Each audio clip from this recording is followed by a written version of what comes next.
The linoleum in that hospital room was the color of weak tea, and I remember thinking that was a strange thing to notice while I was lying on it with blood in my mouth. My cheek was pressed flat against the floor, close enough to see the little scuff marks left by 100 gurney wheels, and somewhere above me a monitor was shrieking because I'd taken the pulse ox clip down with me when I fell. I'd been out of surgery for 4 days. 4 days since they'd opened me up to put a titanium plate along the femur I'd shattered when a delivery van ran a red on Barton Street and folded my little Corolla around a hydro pole. 4 days of morphine and cranberry juice, and my aunt bringing me butter tarts she wasn't supposed to bring, and then my uncle walked in that Tuesday morning, and everything I thought I understood about my own family turned out to be a lie I'd been telling myself for years. I'm the kind of person who apologizes to furniture when I bump into it. 31 years old, and I still say sorry to the bus driver for existing. So I want you to understand that when I tell you what happened next, I'm not the type who goes looking for a fight. I went looking for a quiet life and a paid-off line of credit and maybe a dog someday. What I got instead was a plate in my leg, a split lip, and a reason to burn my whole comfortable silence to the ground. Let me back up, because the slap doesn't make sense without the man behind it. My uncle's name was Grady. He married my aunt, Rosalind, when I was in my early 20s, a few years after her first husband died of a heart thing on the dock up at the lake.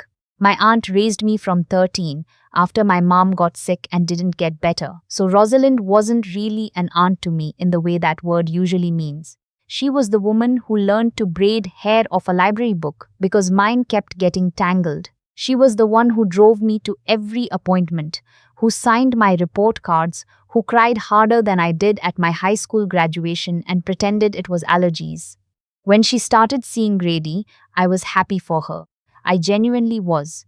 She'd been alone a long time, and here was this big loud man with a contractor's tan and a laugh you could hear across a Canadian Tire parking lot, telling everyone he was going to take care of her, be the man of the house, handle everything so she'd never have to worry again. He said that a lot, handle everything. I should have paid more attention to how much a man wants to handle everything, and to whose money the everything runs on. The courtship was fast, the way these things always seem to be in the stories nobody believes until it happens to them. 3 months and he'd moved his tools into her garage. 6 months and there was a ring, a small reception at the Legion Hall, cabbage rolls, and a DJ who played too much Bryan Adams. Within a year, Grady had folded himself into every corner of her life. He needed to be on her bank accounts, he said, to help pay the bills, because she kept forgetting things. And here's the part that makes my stomach turn now, because she wasn't forgetting anything back then. Her mind was sharp as a tack. He was the one who kept saying she was slipping, kept saying it in front of her until she started to believe it, the way you'll believe anything, if the person who's supposed to love you says it slowly enough and often enough. He got himself named as her attorney for property. If you're not from Ontario, that's a legal thing, a power of attorney, a document that lets one person control another person's money and property if they can't. It's supposed to protect people. In the right hands, it's a kindness. In Grady's hands, it was a key to a house he was going to rob from the inside. And rob it he did, though I didn't know that yet. What I knew, in the years leading up to that hospital floor, was a collection of small wrong things that I'd talked myself out of. My aunt, who had never missed a birthday, forgot mine 2 years running. My aunt, who used to phone me every Sunday, stopped calling, and when I called her, Grady always seemed to be the one who answered, saying she was napping, she was tired, she wasn't feeling herself. My aunt, who'd worked 30 years as a school secretary and had a pension and savings, and her late husband's life insurance, started wearing the same 3 cardigans on rotation and telling me not to fuss when I offered to take her out for lunch. "Money's tight," she'd say, in a voice that didn't sound like hers. "Grady says we have to tighten our belts." Meanwhile, Grady had a brand new F-150 with the chrome package and a boat he kept talking about buying and a standing Friday tab at the pub by the marina. We were always broke, she and I, but somehow he never was. I noticed. I want to be honest about that. I noticed, and I told myself it wasn't my business because she was a grown woman and he was her husband, and who was I, the niece she'd taken in out of charity, to go poking around a marriage. That's the thing I have to live with now. I noticed, and I did nothing for years, right up until the morning he hit me in a hospital bed. He came in around 10. I just had my dressing changed, and I was floating on that particular painkiller cloud where everything feels far away and slightly funny. My aunt was in the corner chair by the window, small in her coat, doing that thing she'd learned to do where she made herself take up as little space as possible. I hadn't understood yet that this was a survival skill. I thought she was just tired. Grady didn't say hello. He had a folder under his arm and a pen he clicked over and over, click, click, click, and he pulled the rolling tray table across my bed and slapped the folder down on it. He wanted me to sign something. It took me a minute, through the fog, to understand what. It was paper for the house, my aunt's house, the one I grew up in, the one my late uncle had left her free and clear.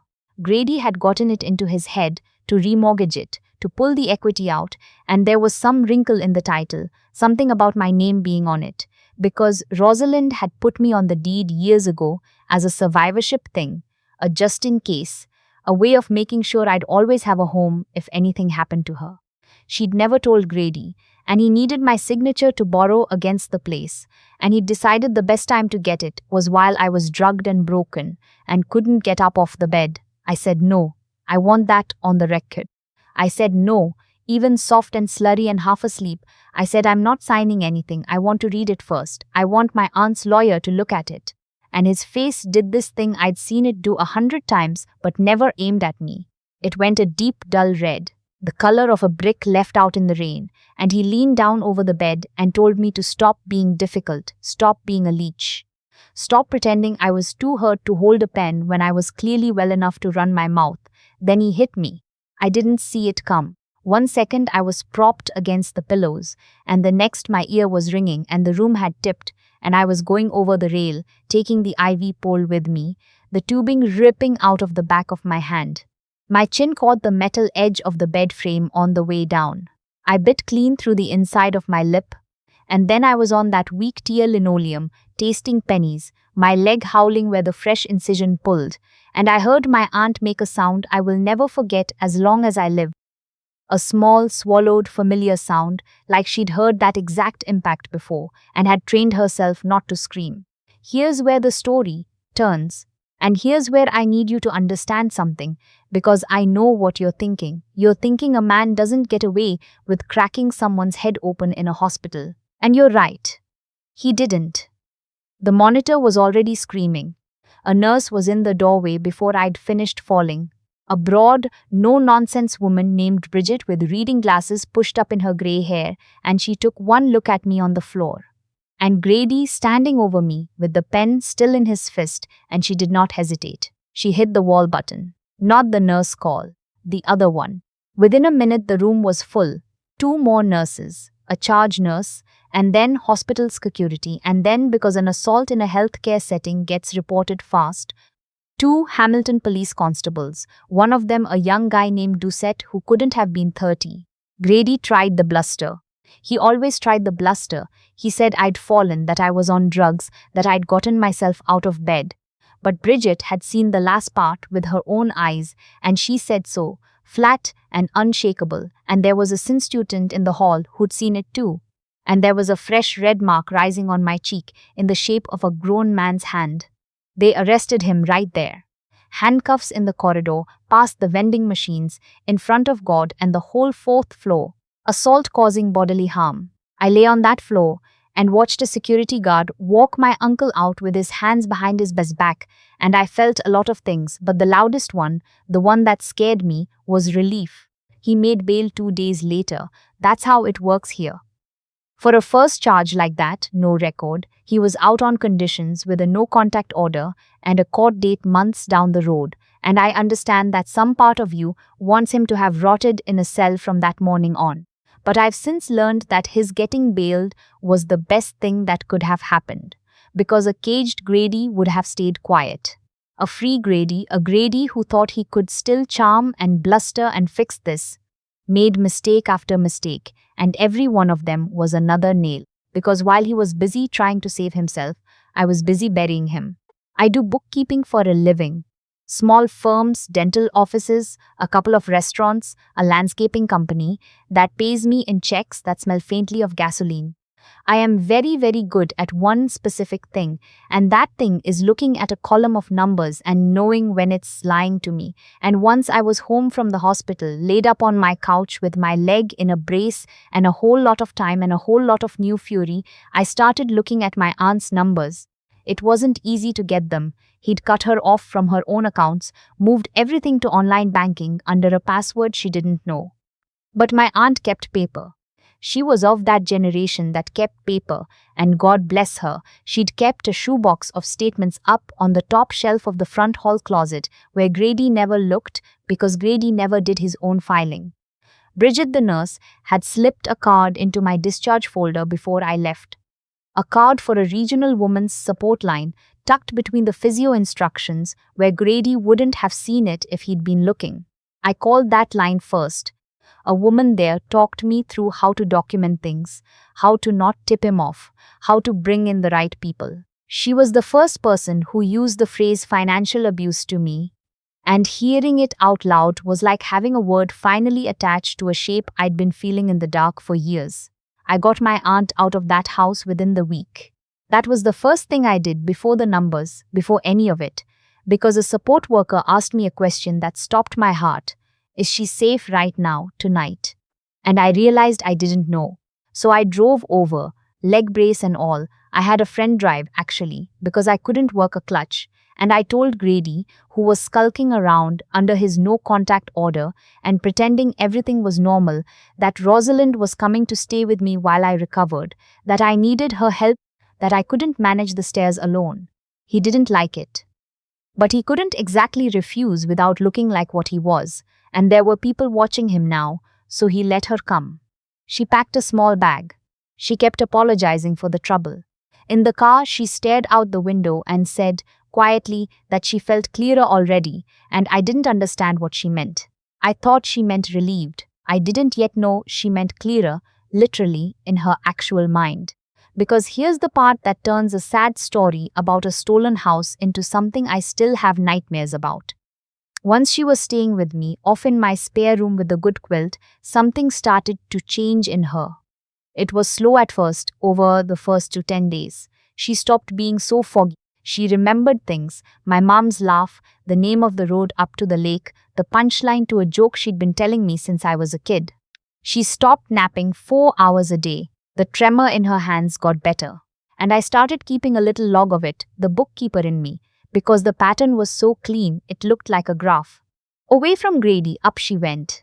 I mentioned it offhand to the pharmacist at the drugstore, where I went to fill my own painkillers. Her name was Ms. Dillon, and she'd known my aunt for years, filled her prescriptions back before Grady started picking them up himself. I said something like, my aunt's been so much sharper since she came to stay. I don't know what it was. Maybe she was just lonely over there. And Miss Dillon got a look on her face. She asked me what my aunt was taking. I listed what I'd found in the bag Rosalind packed. The blood pressure pills, a cholesterol thing, and then a couple of amber bottles with no clear labels, just handwriting, plus a big tub of sleep support gummies and some calming supplement Grady bought in bulk that she took every night because he told her to. Miss Dillon asked to see them. I brought them in the next day. She lined them up on her counter and went very still, and then she pulled up my aunt's actual prescription history on her computer. The real one, the one that showed what a doctor had actually ordered. And it didn't match. It didn't match at all. What she pieced together, and what a geriatric specialist confirmed later, was this. Grady had been giving my aunt a sedative, a real prescription sedative, one that had been prescribed once, briefly, for a rough patch after her first husband died, and then discontinued years ago. Except Grady had kept refilling it. He doctor shopped, got it renewed at a walk-in clinic across town where nobody knew her, filled it at 3 different pharmacies, so no single one would flag the quantity. And he'd been crushing it into that calming supplement and the tea he made her every night. layering it on top of her blood pressure medication in a combination that would knock a horse flat and, over time, chip away at an older woman's memory and balance and grip on the day until she looked, to anyone who dropped by, exactly like a person whose mind was going. He wasn't caring for a confused old woman, he was manufacturing one. He needed her incompetent, legally incompetent, because a competent Rosalind might have noticed her savings draining, might have asked why the house was being remote-gauged, might have called her niece back on a Sunday. A foggy, over-sedated Rosalind signed whatever he put in front of her and thanked him for looking after her. And the specialist told us, in that gentle clinical voice they use for the worst news, that another 6 months of that regimen could have caused damage that didn't come back. Could have been a fall down the stairs that read as an accident. Could have been a heart that just stopped, in a woman everyone already believed was declining, in a house where the only witness was the man who'd won the life insurance. Do you understand what that means? He wasn't just stealing from her. He was killing her slowly, on a schedule, and setting it up to look like nature. I sat in my car in the drugstore parking lot for a long time after Miss Dillon told me. It had started to snow, that first wet November snow that doesn't stick. And I remember thinking, with a calm that surprised me, that I was going to take this man apart properly.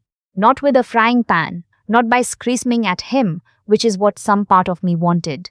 I was going to do it the way I do everything, with a paper trail so clean and so complete that no lawyer on earth could argue his way out of it. So that's what I did. I didn't confront him. That's the thing people always want you to do in these stories, march up and slap the truth in his face, and it feels good for about 4 seconds and then it warns him and he lawyers up and shreds everything. I did the opposite. I went quiet. I let him think he was winning. I got my aunt to a good elder law lawyer who very calmly explained that the power of attorney Grady had bullied her into signing could be revoked, and got the geriatrician to formally assess her. And she passed with flying colors, sharp as ever now that she was off the sedative, which itself became evidence because it proved she'd never been incompetent, only poisoned into looking it. We revoked his authority. We froze what accounts we could. And with the lawyer and the woman's line advocate, we walked into the police station, to the same young Constable Doucette who'd arrested Grady in the hospital hallway, with my shoebox reconstruction of 6 years of stolen money laid out in tabs and highlighter. That's when it stopped being one charge and became an avalanche. Because the police, once they had a reason to actually dug. They pulled his bank records. They pulled the pharmacy records Miss Dillon had flagged. And they found that my uncle was not a first-time anything. He was a career at it. There'd been a wife before Rosalind, out west in Kelowna. She'd divorced him after her family got suspicious, and she'd lost most of her retirement savings in the process, and she'd never quite been able to prove what she felt in her bones. There'd been a woman in London, Ontario, an older woman he'd cared for, who died of what everyone assumed was a stroke, and whose adult kids had always wondered why her supposedly modest estate had come to Grady, and left them a note that said their mother had been so grateful for his help.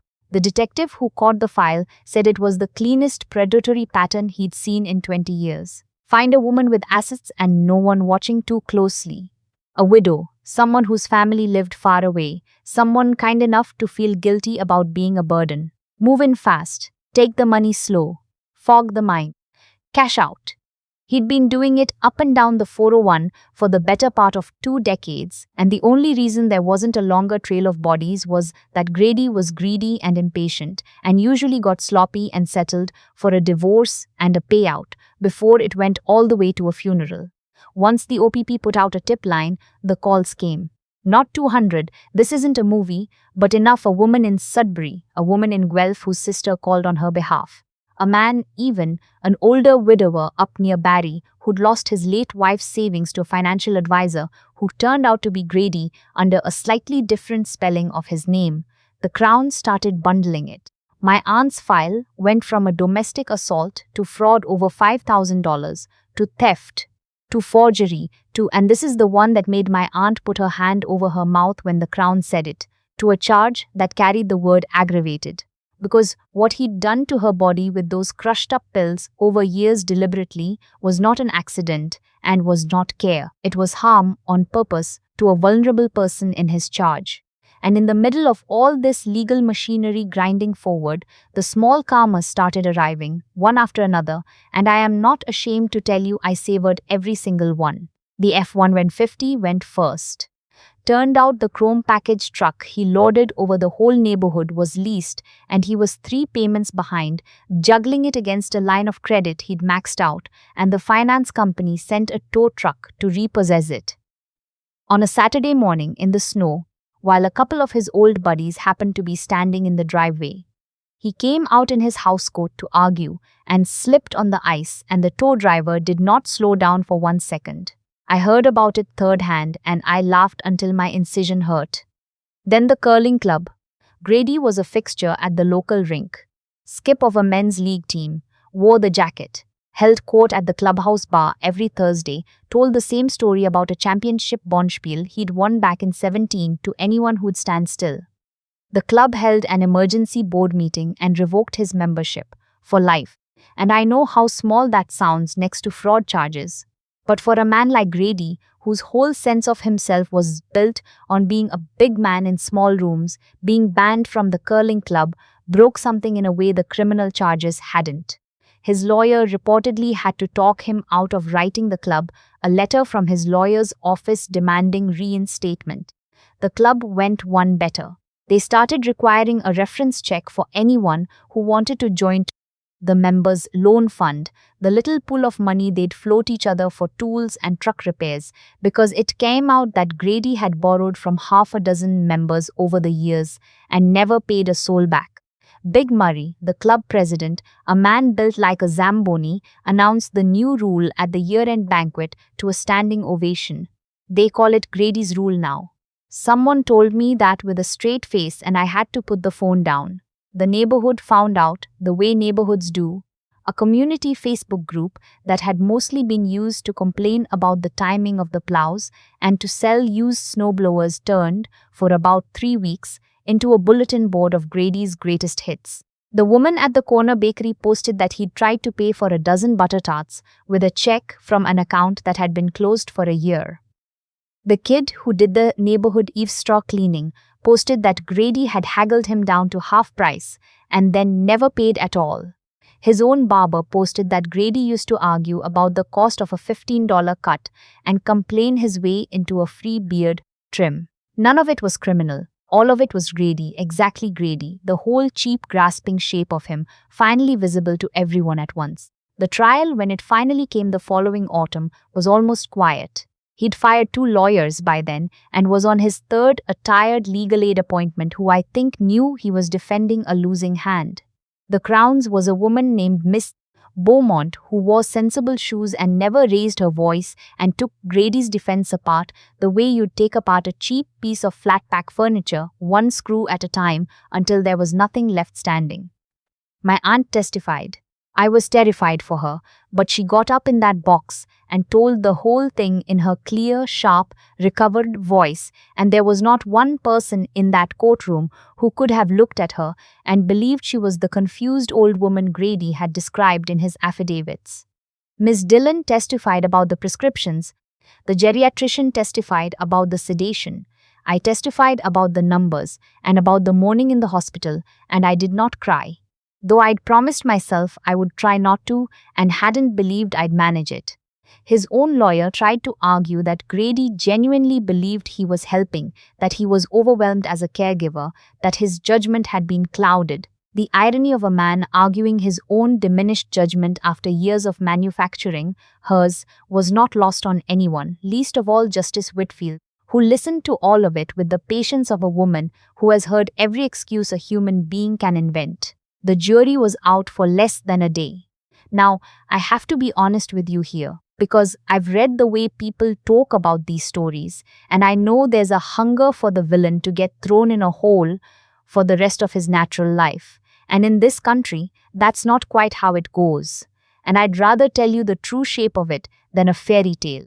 Grady was convicted on the fraud, the theft, the forgery, and the aggravated assault, among a handful of lesser things Justice Whitfield read out like a grocery list.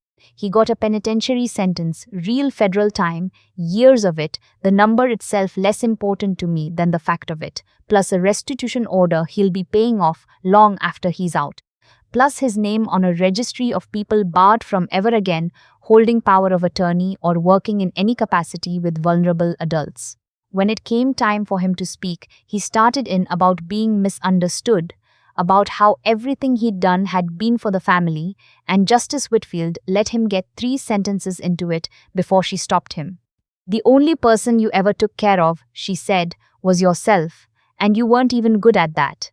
Then she moved on to the next item as though he'd already left the room, which I suppose in every way that mattered, he had. My aunt got the house back, clear. The mortgage he'd tried to force through my signature had never gone through.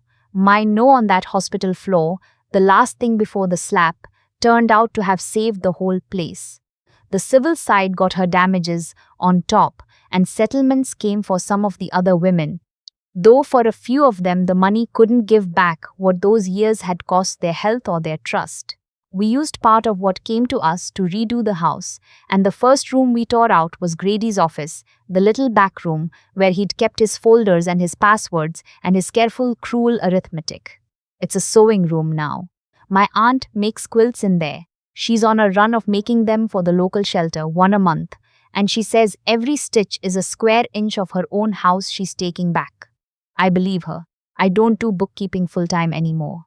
I still keep a few clients, the dental office, the landscaper with the gasoline checks. But I spend most of my hours now with a provincial network that trains bank tellers and pharmacists and home care workers to spot elder financial abuse before it becomes a funeral. I go and I tell people my aunt's story and mine, and I watch the recognition move across the faces in the room. The teller who's been uneasy about that nice man who always comes in for the older lady, the pharmacist who's noticed the refills don't add up, the daughter who lives 3 provinces away and can't shake a feeling. I tell them the feeling is data. I tell them to write it down. The thing I say most, the thing I close every talk on is this. People think abuse is the slap.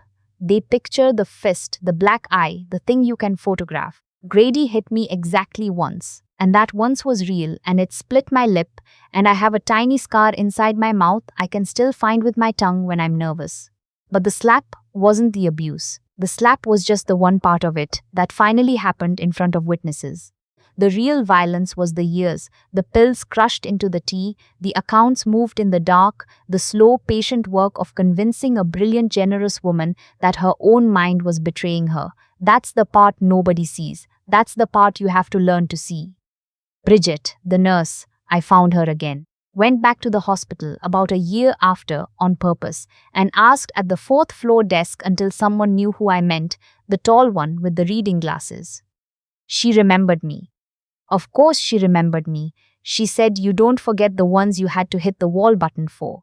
I told her that card she slipped into my folder was the first thread I pulled, and that the whole thing came apart from there, and that my aunt was well, was quilting, was clearer than she'd been in years. Bridget got a little teary and pretended it was the cold coming in the automatic doors, which is exactly what my aunt would have done, and I loved her instantly for it. She said she'd always figured I was a fighter. I told her I wasn't, that I apologized to furniture, that I'd spent years noticing things and doing nothing. She just shook her head. "Noticing," she said, "is where fighting starts. You just took the long way to the part where you stopped being polite about it." I think about that a lot, on the drive home from the shelter. Past the curling rink where Grady doesn't curl anymore. Past the drugstore where Miss Dillon still waved at me through the window. About the long way. About all the Sundays I let the phone ring out and told myself it wasn't my business. My aunt braided my hair out of a library book when I was 13 and had no one, and it took a man cracking my head open on a hospital floor for me to finally braid something back for her. A rope out of receipts and pharmacy records and one nurse's small brave act, strong enough to haul her back up into her own life.